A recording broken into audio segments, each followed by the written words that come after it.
Hi, my name is Shey and this is Jessica Harris. I'm going to go over the class I did for the Tucson Swing Dance Club. We did more of a concepts-driven class. We started talking about the difference between learning to dance with a presence of mind versus an absence of mind.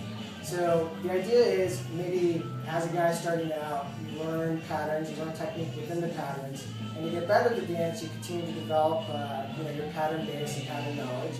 Same thing with ladies, you really try to figure out how to follow those set patterns, and then you try to learn the style within those patterns. Now doing this and in learning this, sometimes we get focused more on the end result than what the process is of doing swing or dancing swing. And so with that said, instead of focusing on a presence of mind, we try to develop more of an absence of mind and more of a feeling awareness. So the example I gave starting out is, as I'm sort of touching Jessica's hand here, I can feel sort of the temperature, texture. I can feel where she's connected in her body, whether it's connected into her lats or whether her frame's engaged or not. And she can actually get the same information from me. Now, as soon as I start to think, though, as soon as I start to get that presence of mind, all that information doesn't disappear, but it gets sort of forgotten in the mix. And usually what happens as a guy is you just try to figure or finish whatever it is you just started, versus maybe adapting to that situation.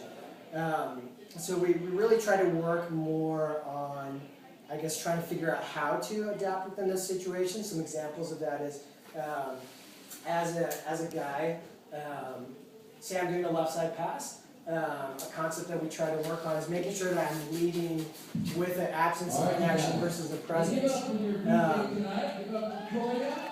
Keep going, you're good. As I'm doing this left side pass, I'm not trying to pull her as I'm going.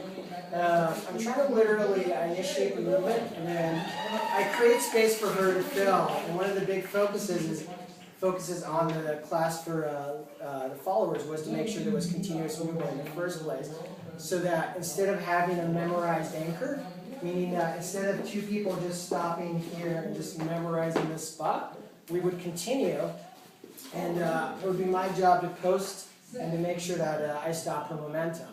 Another thing that we worked on, or that I suggested to the class, was say I'm doing, this is a basic, you just whip with an outside turn.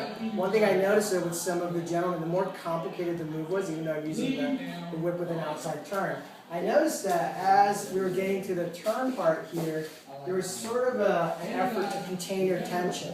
There was an effort to not maintain the structure of your posture, and of your balance, and of just being relaxed in general. So the information wasn't communicated as clearly as it could have been. With ladies, in terms of turning, we just made sure keeping the eye line. Sometimes we'll look down, and the problem with that is it affects our posture.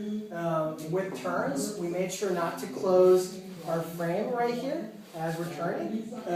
We wanted to make sure that we're breathing through it, keeping that frame open, so that your turn will feel nice and crisp and relaxed. We went through a few other things, but I cannot, dare I say, remember them at this time. But this is just an idea of what we did, and that was pretty much it. Thank you.